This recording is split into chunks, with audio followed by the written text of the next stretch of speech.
Traditions, GamecockTraditions.com. This weekend is a super regional at Beckham Field. Ashley Chastain will be here tomorrow, and you want to look good for her. So make sure you head to Gamecock Traditions and get your Carolina softball stuff. And it's always football season, as we all well know. So you can get your Carolina football gear and everything else. Graduation season, too. Graduation gifts, gift cards available at Gamecock Traditions. See, look at Darren. That's where he shops. Look at that shirt. See? Look at that. They don't even give him that stuff in the facility. They make him go to Gamecock Traditions to get it. That's right. Shameless promotion right there. There you go. Checks in the mail, Darren. Thank you. Sweet. Hey, man. How you doing? It's been good. A while. How are you? Did JC and Mad Dog, they didn't want to say what's up to me, man? JC, I don't know that he sees eye to eye with. No, I'm just kidding. No, he's got a show to prepare for. So I said, well, look, I'll get Darren to give you all the information. And then you can get on and talk about it at noon. Good deal. And Mad Dog might step in if he's got a question or two. But you're about to hit the summer months. Generally, for us, we're on vacation, not South Carolina football. That's right. We're right around the corner, man. So what's I'm gonna try to get everything we possibly can in today with the current guys and in the future and things like that you can talk about, obviously. Sure. Yeah. Darren. But since the spring game, since everything ended a little bit over a month ago, what has been the priority in that building? What have y'all been doing? Yeah, really. I mean, it's assessing our team, doing self-scout, right? From spring ball, and you got a little bit of a better idea of where your roster's at, right? A lot of the guys that came in early, most of our early enrollees, right? You got an idea of where they're going to fit in a little bit. And then some of the transfers as well that we signed in December in the December portal window. And then you look at, okay, what do we need to go get, right? And I think we were able to do that. What can we, supplement our roster with additionally to provide competition in the room? I don't like the word depth pieces. No one's a depth piece. Everyone's coming in here to compete. And I think, if you're not bringing guys in to compete and try to win the starting job, you're doing something wrong. And I think that just raises the level of competition in every room. And that's what we wanted to do. And we know we were a little light on certain positions, especially up front. And I think we addressed those needs in the portal in the spring window. And then it's getting ready to coaches go out on the road, right? So that was a lot of planning that we were doing in spring ball. My whole team of guys that do a phenomenal job in the back room there, as we call it. And the coaches are literally out on the road right now. They'll be out for one more day tomorrow. And then we'll be done with our spring evaluation period. And then it's official visit season, as you know, and along with camp season. So camps and official visits and the whole shebang. And next thing you know, before you know it, it's fall camp. And then we're playing on August 31st. I know, man. It flies by. It goes faster, I feel like, every year, too. That's okay. Right.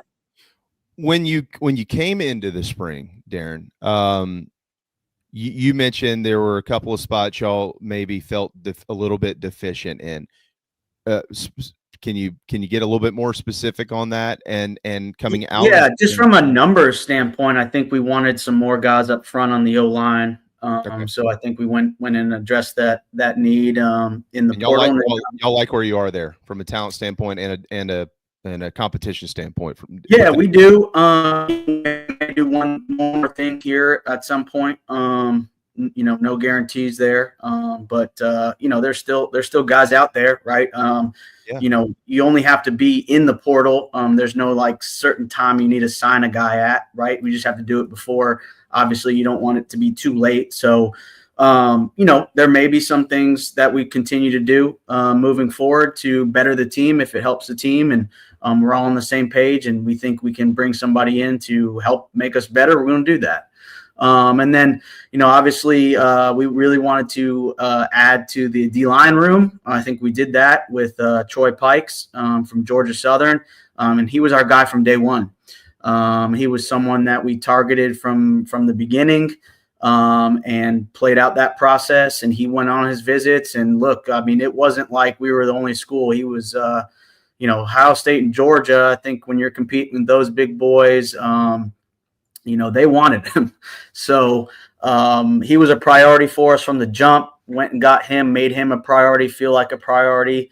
And we think he's going to come in and help us immediately right away, especially, in that rotation. I mean, when you lose guys like Tonka and TJ and Boogie, I mean, you're not going to immediately be able to replace those guys. I mean, they did so much for us. But we did the best we can, I think, in getting that 6-man rotation, which is really what we really want.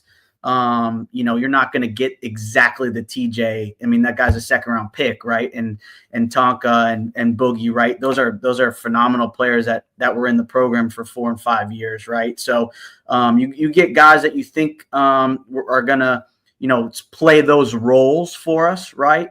And get them and improve them. And meanwhile, all the other guys that we had, I think, had some really good springs. Gabe had a really good spring. Devontae Miles is coming along with Zay Hardy. So you add in Troy to that mix, and you've got a nice little rotation on the inside there. And then obviously the other thing that you can't have enough of is pass rushers, right? Yeah. So that's why we wanted to go out and get some more pass rushers. Keeping guys fresh and keeping Dylan fresh and for the 4th quarter, those types of things, get him some help a little bit. Obviously, replacing the Nagurski Award winner and Kyle Kennard is something that's extremely hard to do. But I think we did that with 2 guys instead of just one in Clowney and George Wilson. So they're both a little bit different. They've got both have a couple different skill sets. One's a little bit better against the run. One's a little bit more of a pin your ears back kind of guy. But I'm hoping that once we get them in our system with Coach White and Coach Lucas, those guys are going to develop to even their games out as well. That's the thing for us. It's like, I have full faith in our coaching staff. So we get them here. I know they're going to get bigger, stronger, faster in the weight room with Coach Day and nutrition and Yimi Rodriguez. And then obviously you get them with Coach White and Sterlu, they're going to develop. So if we think we can get guys that help that room and will help us, we're going to do that. And then obviously O-line, getting Nolan Hay in here to help out, probably at that center position. I know he's a guy that played at Incarnate Word, but he's played a lot of ball. He's pretty versatile. He's played some tackle. He's played inside, but he'll be more of an interior guy for us. But he's played a lot of football, and he's got a strong drive to be successful. And we think he can definitely jump up and play at this level.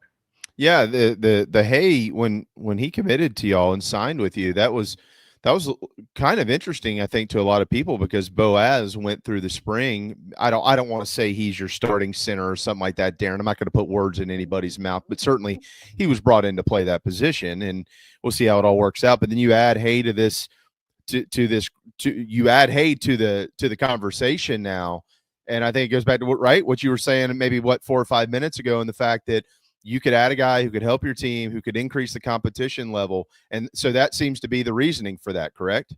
Yeah, absolutely. I mean, you can't have enough, depth at a position, but again, you don't bring guys in just to be depth pieces. I know from an outsider and a fan perspective, think, oh, you're bringing this guy in for a depth piece. Well, tell that to Nolan and see what he thinks. Right. And that's not what you say to a guy. And that's not what we're looking to do. If he comes in and he's the best guy, he's going to play. Right. And that's our, it's not even a recruiting pitch. That's just the truth. Right.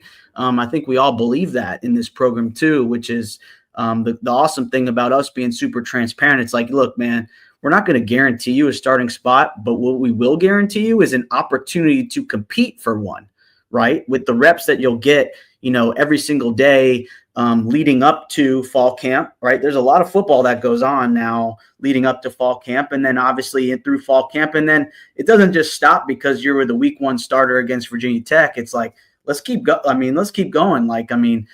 The best rooms I've ever been around in terms of each position, there's competition in that room. And it's almost, you're on edge every single day in a healthy way, right? On, hey, I gotta be on top of my, I gotta be on top of my stuff, because there's a guy right behind me that's looking to take my job, right? And it's a little bit of that NFL mentality, and I think that's when your program really takes the next step. And I think we've been able to do that across the board at every position now, where the 2 and 3 deep, any of those guys we feel comfortable putting in a game and helping us win. And so no one's really comfortable. I mean, I think you could probably look at, there's probably 3 guys and you could probably 3 or 4 guys that you could pinpoint as guys that are going to start. And everyone kind of knows who those guys are. But other than that, this thing is wide open. I mean, yeah, we all have what we think, but that can change, at any time. And that's the awesome thing about what Coach Beamer's done is allow for competition. And you're always competing through the off season and through workouts. Right now, they're down there working out. The O linemen and the D linemen are here working out. So all those things matter. You take into account every single day. And then we make evidence-based decisions on who's going to start playing on Saturdays.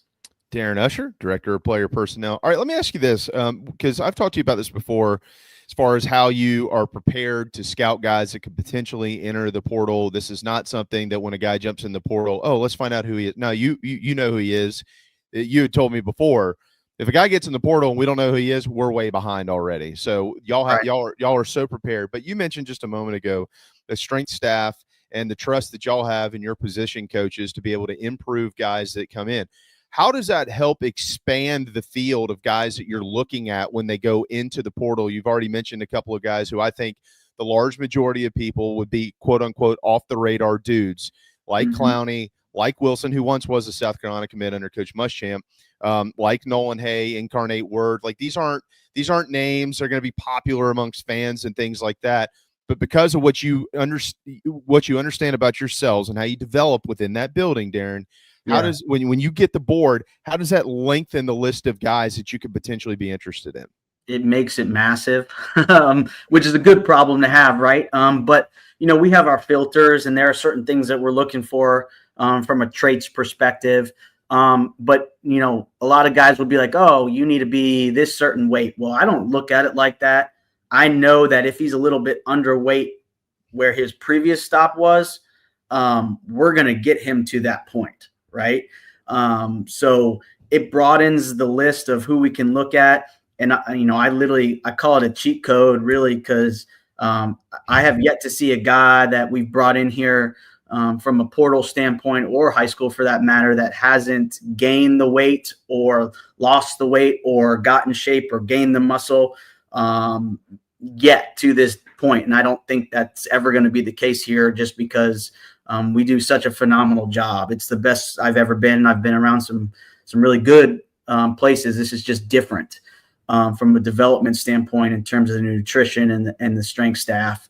And then I think the other piece of that is the mental aspect and the character development piece of it that probably goes unnoticed to the normal casual fan. When we bring these guys on visits, you dig into that type of stuff. And do they have the capacity to learn quick, right? And to get better? And do they think they're a finished product? And are they going to be okay with it being hard, right? And are they okay with not being guaranteed a starting spot or just an opportunity to compete? Those are the guys that we want.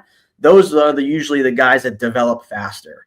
Right. And I don't think we've ever, since I've been here, right, brought in a guy yet that didn't have that right mindset to he's coming in here, not knowing everything, not being a finished product and being open, right, to maybe new ideas, maybe a new way of training.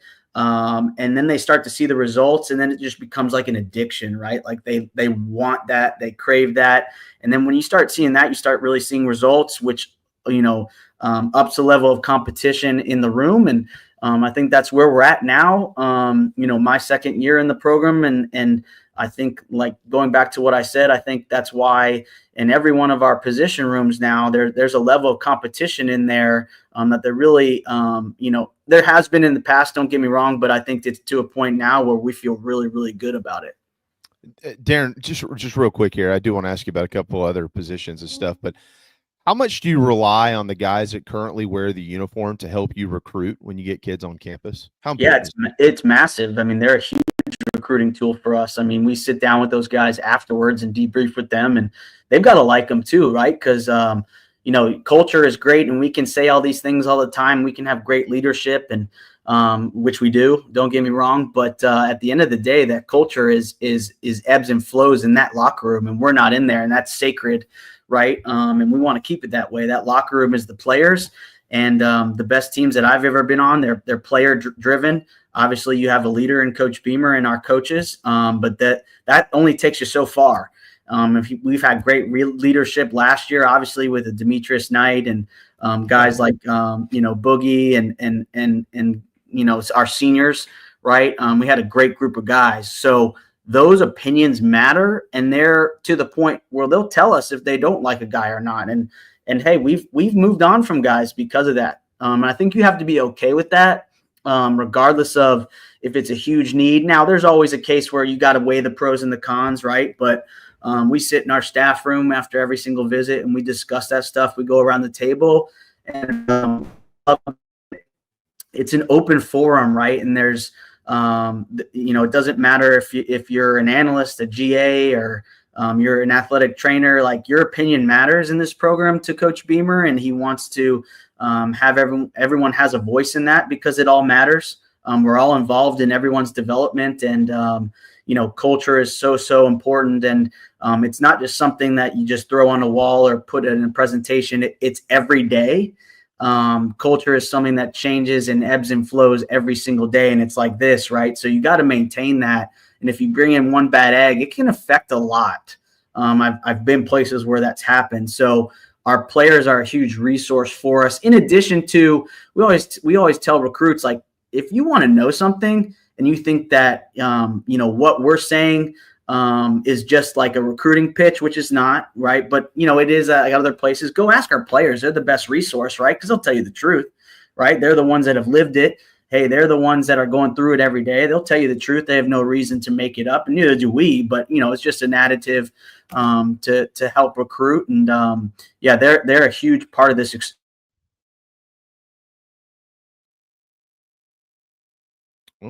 with them at night, having fun and things like that. And so we will rely on those guys heavily. And I think the awesome thing is that we put a lot of trust in them. Yeah, you do. There's no doubt. They have to be honest with you about those guys, and they have to be honest with those guys about you, which is interesting. Right. Yep. So there's a lot that goes into the guys that you've got on your roster. Speaking of that, the wide receiver room, I was I'm going to paraphrase a little bit here with Shane, or with Coach Beamer. I know maybe it was, I don't know, Darren, a month or two ago or something like that. He was talking about Mike Fury and his room, and kind of how he does give some autonomy to his staff. Obviously, you as a director of player personnel, but position coaches to have a bunch of input as to how they want to build that room. And my understanding, you correct me if I'm wrong, and if I'm saying something that's a little off, just seriously step in and stop me. My understanding of what Coach Beamer had to say about the construction of this room was that he wanted to go young, and y'all could have, I think, certainly signed some guys in the portal. And he said, no, I kind of like the guys we've got, and I want to go with a big young class. A, did I get that right? And B, what does that tell everybody about the current group of guys he's got coming back? I think probably led by Nick Harper is the most popular name, of course. And then what does that tell everybody about this group of freshmen that just went through camp? And then, of course, you got another one coming in here soon. Yeah, they're special. And to your point, that is correct. I mean, Coach Beamer does a phenomenal job of letting everyone sort of run their room. They're the head coach of their positions, right? And so Coach Furry and I sat down when I first got here, and we obviously saw eye to eye on a lot of things. And I did that with every coach, but I want to know what he looks for. He wants to know what I'm looking for. And then we sort of meshed really well when we saw eye to eye on what we really wanted. And then once you see the board, you start kind of saying, okay, we're in on a lot of guys, and they were in on some guys. When I got hired, I remember I was still in Eugene, Oregon. I got on the phone with Lex Cyrus. He committed when I was still in Oregon. So there was a great list already. Obviously we grew that a little bit, and then you start looking at what we had and what we were losing. Right. And, we were in heavy with a lot of guys. Once I think we identify them, I think Coach Furry does a phenomenal job of the relationship piece with them. And then staying in contact with them and then getting them all here on campus and showing them a plan of how he can develop them. Right. I think it's awesome for a coach to show how he's going to develop you and how he's going to get you to your goals and to the next level, because he did it himself. Right. So it's not just him just saying this, he's actually done it. And those guys believe that. And then they started to all get close with one another. I think that was really important. And obviously a lot of them are local. So that, minus probably Lex, but he was down here so much that he started getting in close with all those guys anyways. And then you started to, we thought about some portal guys, but, I think we saw what our guys were doing in winter workouts. And, there were some portal guys that they just weren't going to be fits for us. Right. We talked to some guys and, they, like I said earlier, they got to really fit. They got to really fit what we're doing here and buy into the culture piece and not be promised anything. And all we can promise you is an opportunity to compete. We're not going to guarantee you anyone a starting spot. I think if someone's doing that, that's irresponsible of them. And also they're probably not very good. All right. And if someone's guaranteeing somebody a starting spot, that just means that room is probably pretty bad. And we didn't feel like our room was bad at all. So we wanted to give these guys a shot, right? They all have phenomenal high school careers and they were all highly recruited for a reason. And they were they were attacking the winter workouts more than I've ever seen sort of freshmen go about it, just from a mindset and mentality standpoint and a competition with each other, healthy competition, right? Lots of some smack talking, but all healthy, right? With one another. And then, right, we watched them in spring ball. All right. And so we watched about 7 practices. And then I remember sitting down with Coach Beamer and Coach Furry, and we just reassessed a little bit like, hey, I think we're going to be okay. We don't really need to bring anybody else in here. These guys are going to do just fine. And then, like you said, with Nick Harbor, but don't forget about Jared Brown and Dre Jacobs as well, had phenomenal springs. And I think that room it has the most competition, I'll say that, of any room that we have. And it's bringing out the best in every single one of them. And it wouldn't surprise me if every single one of them ends up playing at some point. That decision is not really up to me, but just throughout the season, the way that those guys have been practicing and attacking the off season, and they attack spring ball and the winter workouts that we had. It's a special room. It's probably the most deep room that we have on the team. And I think it's instead of guys, kind of having bad attitudes and, oh, woe is me, why am I not? No, it's like they're all helping each other and they're all competing in a healthy way. And it's kind of fun to watch. That is just incredible. And they've got quite the quarterback to catch the football from as well. Yeah, that helps. That helps. LaNorris Sellers, him specifically, Darren, just do me a favor. I think we all, now that he's kind of been around and he's worked some of his magic and things like that. Obviously, growing up in the Florence area, there's a lot of people that actually do know LaNorris from a personal standpoint. But I'm going to ask you, now that you've been around him for over a year or so at South Carolina, describe LaNorris Sellers. Hyper focused. The dude is a killer. And I mean that in a good way, right? He's so intentional about what he does every single day. He's here right now. I just saw him right before I got on here. But he spends probably the most time in the building of anybody, and the only other person that was more than him was Nicky Manwari. They were about neck and neck together last year, and that there's a reason, right? I'm fascinated with success, whether it be a football player or coaches or whatever sort of, I got the opportunity to talk with a Big East basketball coach, and we talked for an hour and a half. He knows Coach Beamer about I'm fascinated with why people are successful. Why does that make them tick? Well, LaNorris has that it factor that sort of makes him tick. And it's the hard work, though, that no one really sees. Like, he doesn't have to be up here, all right? A lot of other guys are home or they're on vacation and things like that. He's up here watching film, trying to get better.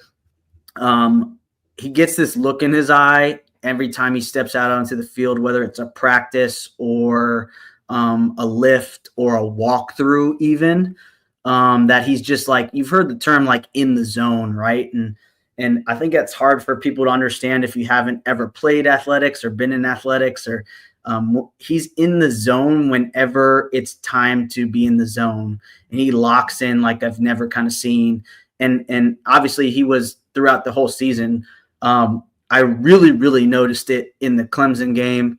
There was a look he had in his eye on that sideline in the fourth quarter, like I hadn't seen in a while. The last I probably had seen was with Bo Nix and similar. I got to be around Bo for 2 years, 1 year at Auburn and 1 year at Oregon.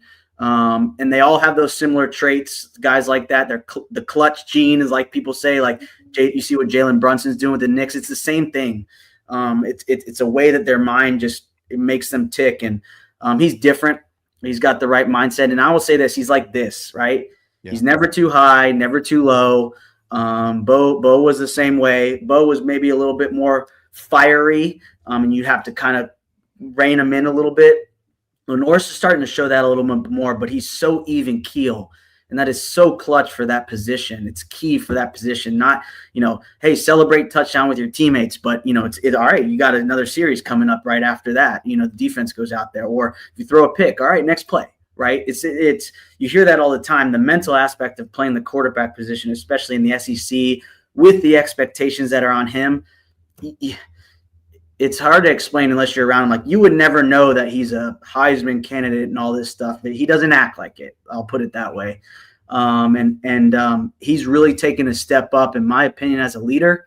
Started in winter workouts, and then going into spring ball. You see some of that passion starting to come out a little bit more. And, I guarantee if you ask him, that was one thing he had to work on, was just being more of a vocal leader. And, hey, it's crazy in the SEC, right? You go from being a red shirt to now the starting quarterback, and now you're in the Heisman conversation a year later, right? Like, stuff happens fast. And we also forget that he's 19 years old, right? So that's a lot for a young man to process. But I think he's got great people around him. I think this is another key piece of it that doesn't get talked about enough. He has phenomenal family, right? His mom and dad are awesome, awesome people. And he's got really good support system, right? And so he's got a support system here, obviously, but he's got a support system outside of here. And he's got great people to sort of rely on and keep him humble. But he's probably one of the most humble people I've ever met that's a superstar, right? So we're expecting awesome things about him, but I think it's one thing that don't get it twisted. He's a killer now when he puts that helmet on and goes out on that field, and the best I've ever been around have sort of had that same sort of mindset. This is probably a question. Are you okay on time, by the way? I'm sorry. Oh yeah, you're good. You're good. You're rambling on. No. I picked this day, so I'm good for a while. Okay. Well, if Shane calls, you can answer. Yeah, we're good. It's okay. And this probably would be. I'm not saying it's not a good question for you. Don't misunderstand what I'm saying. This probably would be a little bit more of an appropriate question for the head coach. But if you can't answer it to the best of your ability, Darren, obviously with Coach Loggins leaving and going to App State, and then Mike took over and is staying on as the OC. What has the transition been like for LaNorris Sellers? Now taking, now being the quarterback for Mike Schula as opposed to Dowell Loggins, and was there anything that really changed? Was there anything in that transition period that maybe took some getting used to for him?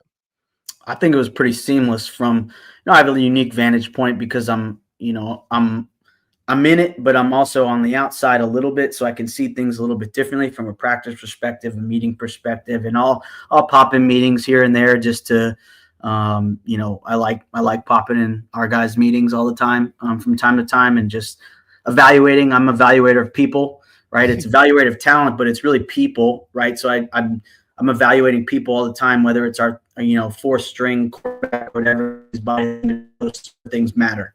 It all matters, right? So to answer your question, I think it was very seamless, and LaNorris was a big factor in the decision process. And Dal did a phenomenal job, and I think everyone around here will tell you the same thing. We have nothing but great things to say about him and what he did, and well, obviously we'll be rooting for him and wish him the best of luck at App. And we still talk to this day all the time, probably once or twice a month. But I think it was a seamless transition. I think LaNorris would tell you the same. And I think, there's obviously new ideas with anyone that's different. There's going to be some new ideas. And we're talking about a guy that coached in the Super Bowl, right? So it's not like, he doesn't know what he's talking about. He's always kind of known what he's talking about, but he has such the right temperament, I think, for LaNorris to even take another step. And not that Dow wouldn't have got him there. I think it's just different personalities, right? And Coach Schula has done it at the highest level. He's been a head coach. He's been an offensive coordinator. He's worked with Cam Newton. He's worked with Josh Allen. He's worked with Daniel Jones. I mean, we're talking about some of the most elite quarterbacks in our game. So I think they have a really good relationship. And we're going to see, hopefully, some new wrinkles that he's obviously going to add in. And, I think it's a budding relationship, right? You're working on every sort of relationship with everybody. It doesn't matter if it's good or bad. You're working on it daily. It's just like our culture. It's daily. Relationships are daily, whether at home with your wife or our guys, it's the same thing, right? It's a relationship. So you're constantly working on that. And I think they're in a really great spot, and we're excited about the future. On that note, I think a lot of people would love for this to be true if it can be. You look over what Lane is doing in Oxford. You went from Matt Corral to Jackson Dart, right? And then now this year, Austin Simmons is a kid that a lot of people are saying, all right, he was able to kind of sit down last year and watch Jackson Dart go out there and do the things that he did. And Lane Kiffin has a system. And when you sign a talented quarterback and he gets into that system, especially if he gets a year or two to kind of absorb it and learn from the best of the best, you keep the train on the tracks, and that's what you become known for. This kind of happened at Alabama. It's happened at different places across the SEC and across the country, as you well know, as well as anybody. Yeah. With LaNorris, and Aaron Nolan is a guy y'all sign out of the portal from Ohio State, and I know you're incredibly high on Cutter Woods and whatever comes next in quarterback recruiting. But how does LaNorris relate to the rest of that quarterback room, and how much value do these guys put into that? As far as, look, I know that my playing time is probably minimized extremely with this guy here, but what do they do to try to, I don't want to say emulate him, but certainly to try to learn from him to develop a quarterback system at South Carolina? Yeah, I think that starts with Coach Schula, right? And him pouring into all those guys. And, we hired Ben Burris from the Giants, and then Davis Cutter, who also works with them as well. So it's not just Coach Schula. There's three guys really working with our quarterbacks. So all of those guys have great knowledge of the game and a lot to pour into each one of them. And then it's LaNorris being a leader too and bringing those guys along. It's very rare that LaNorris is in there watching film and those other quarterbacks aren't, right? And that's something that I think he had to learn, right? Is hey, when you wake up and you come over here, bring somebody with you. We always tell our freshmen that too. If you're going to come watch film, bring your roommates and bring your buddies with you. If Brian, I'm just using this example, if Brian Rowe's coming to watch film, Brian, don't just come by yourself. Get all the other receivers and come watch film, right? And that you learn that, it's just a maturing process. Again, they're 18 to 22 years old. They don't know everything. And LaNorris has done that. Usually when he's up here watching film, Aaron, Cutter, and Jimmy are with him, right? And they've all got a really good relationship. I think they make each other better.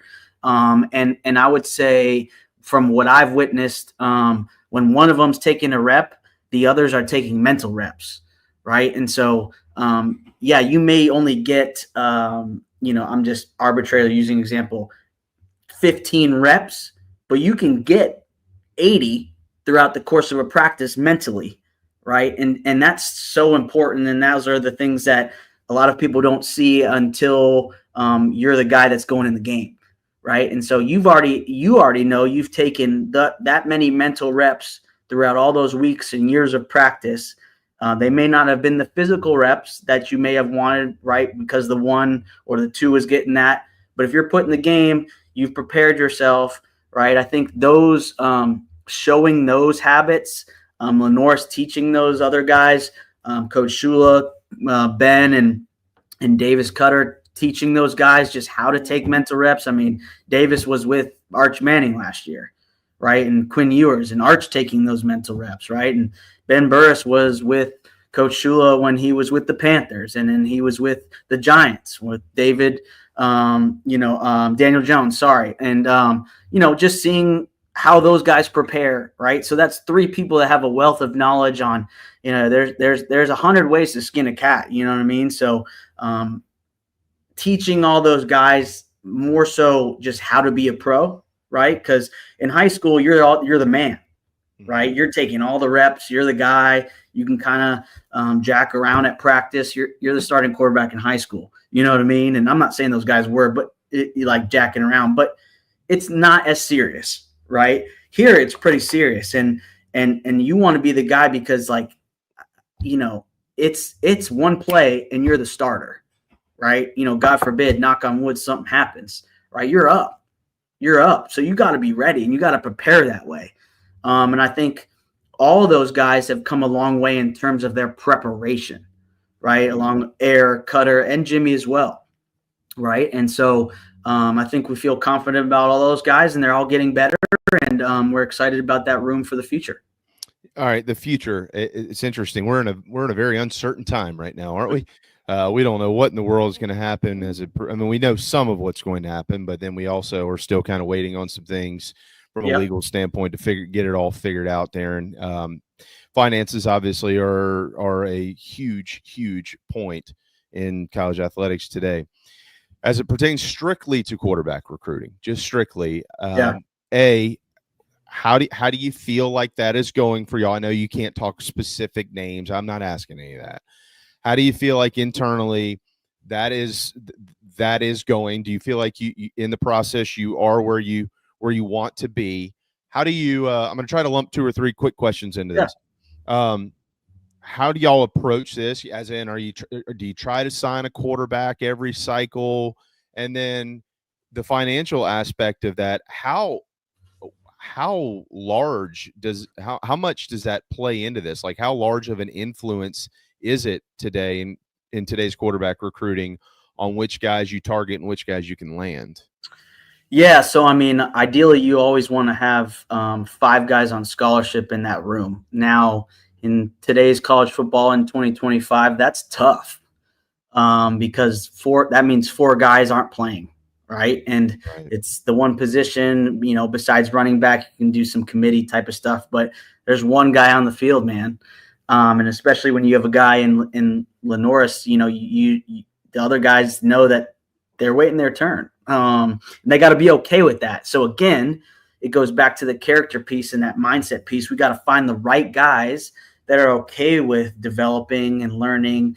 We're in such an instant gratification society now, and to where everyone just kind of wants everything now.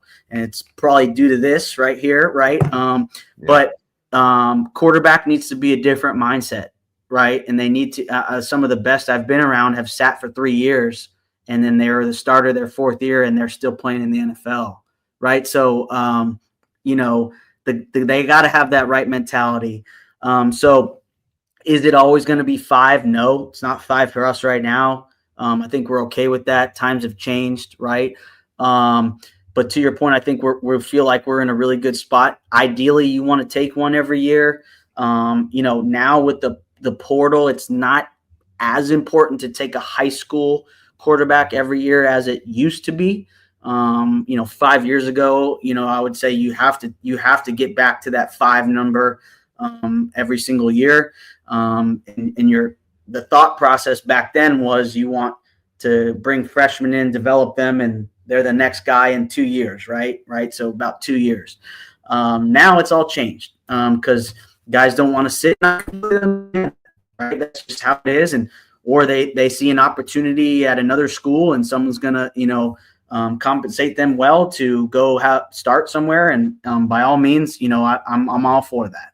I think that's just the landscape has changed for the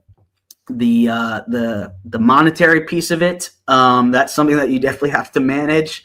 I think if you get the right one, or two, right, whatever that is, and they have the right mindset, they're going to come to your school. That's not the main reason they're coming, and they know that the money or the opportunity for compensation will come eventually. Again, you need someone that's patient, that has the right mindset, and usually the ones that are on the other end of that are picking a school based on the highest bidder. I don't know if those guys are going to work out for you. They might, but that's not our mindset here. And again, we have the resources in order to do so, and we'll do that, right? But at the same time, I find it very difficult in my position to pay a ton of or compensate a ton of money to someone that's going to we know for certain will probably sit on the bench. That doesn't make much sense from a fiscal standpoint in our budget, and I don't think that's responsible to the program, to the people that give to NIL, to the university, to the athletic department that have trusted me with this role, right, to manage the finances and manage the budget and our roster, right? So we'll do the right thing and we'll compensate them for that value. But if that's not what they're about and they want to come here just for a financial reason, this probably isn't the right place for them. But at the same time, I will say most quarterbacks now have agents, obviously, and they are the better agents. And I use the term agent loosely in this world that we're in now because some of them aren't. But usually the quarterback ones are, and most of them that are actually have NFL clients as well. So they're going to negotiate in good faith, right? And so they're not dumb either. They know that, sometimes as a freshman coming in and you have a sophomore that's a Heisman contender, it's going to be difficult to play in year one if that starter is coming back, right? So they're not dumb. They look at that stuff, and sometimes there's they can present that deal to their client in a way in which makes sense. There's other things that you can do to be creative moving forward in revenue sharing if it passes, that we can do with some contractual agreements and things like that we have ready to go if that were to be the case as well. So I say all that to say, long-winded answer, JB, sorry, is that, we want to find the right fit first. And if they're just coming here looking for a paycheck to sit on the bench, this just probably isn't the place for them. There's a lot of those guys out there. There's no doubt about that. All right, Darren, set up the summer for us, my man. We got Memorial Day weekend coming up, and y'all have got, I don't know what y'all got going on. What's happening here with visits and cookouts and the whole 9 yards? What does say the next 2 months look like on campus in South Carolina? Yeah, we'll have a couple guys up, I think, this weekend unofficially, which, you're allowed to do this time of year as well. And when guys want to come, we're never going to turn that down. We love having guys on campus. We have a lot to show off, especially in Columbia right now, and especially with, softball hosting Super Regional, which is awesome. I think it's going to be buzzing. It's awesome to take guys around the area there where the Rice is. And so, it's an exciting time. And then moving into official visits, first weekend is May 30th through June 1st, right? And so we'll have 3 big time official visit weekends throughout the month of June. June 6th through the 8th is the second, then June 20th through the 22nd is the last one. About 30 to 35 total guys. That can change as we know, recruiting changes.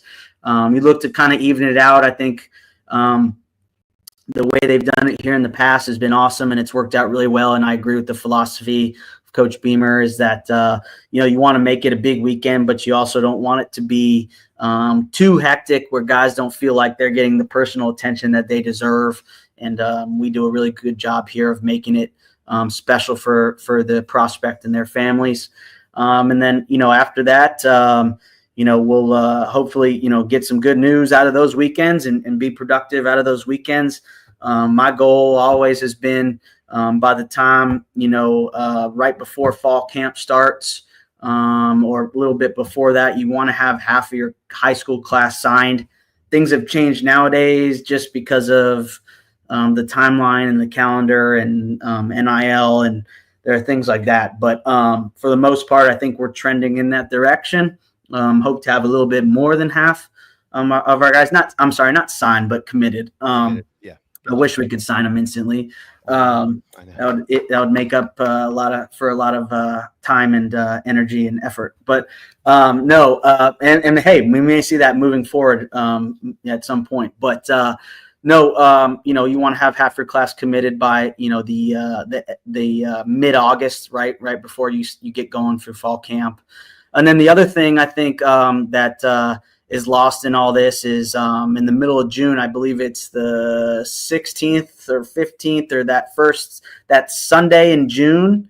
I think it's the 15th, which is Father's Day, I believe. Father's Day. Yep. The NCAA allows us to be able to communicate with 2027 recruits that day.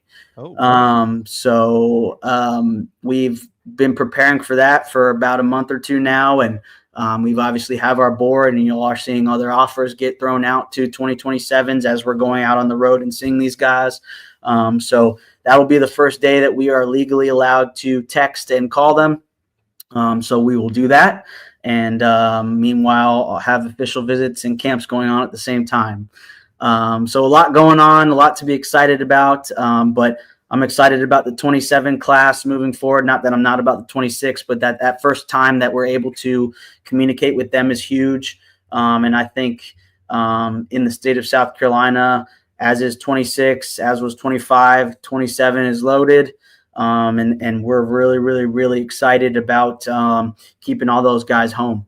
Yeah, I didn't get to that. I mean, Darren, I could talk to you for hours about all this stuff, but the based on kind of what we've seen, the homework we've done, and gosh, even at just asking football coaches that I know all around the state, I mean, they've pointed out, you could look at a couple of years where maybe they felt like it was a little bit lighter than some other years, but 26, 27, 28, there just seems to be a ton of talent. And when you're winning like y'all are, you got a great shot. Y'all been getting these guys, you'll continue to have a great shot at getting them. From what I understand, you're in about any of those guys that you want, you've got a seat at the table. So I guess we'll see what happens.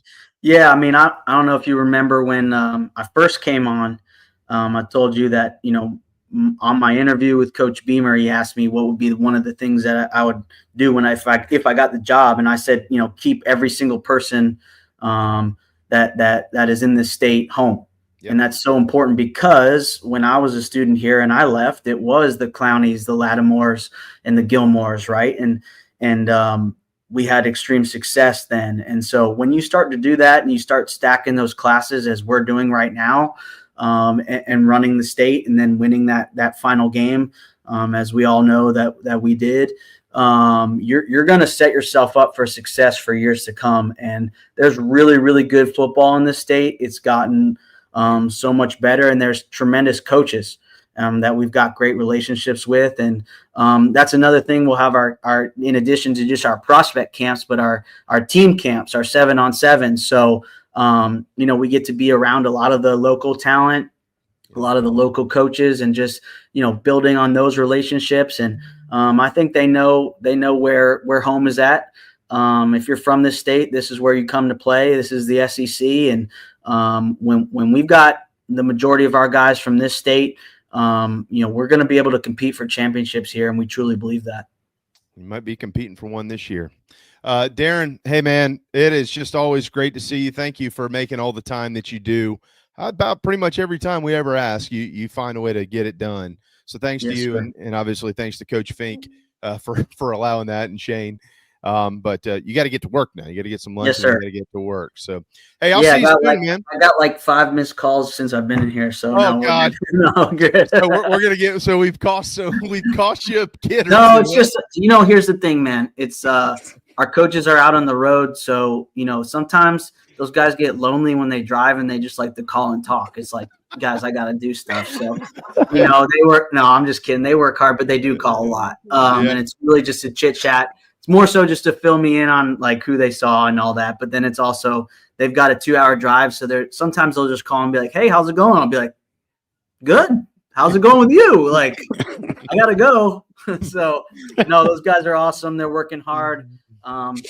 Like I said, tomorrow's their last day on the road, and then they'll be off for the weekend, and we've used all our days throughout the spring evaluation period, and moving forward into official visit season, which we're excited about. But I appreciate you guys as always having me on. It's always fun to talk with y'all, and happy to come on whenever. Absolutely. I'll see you soon, brother. We'll stay in touch, and thank you for everything.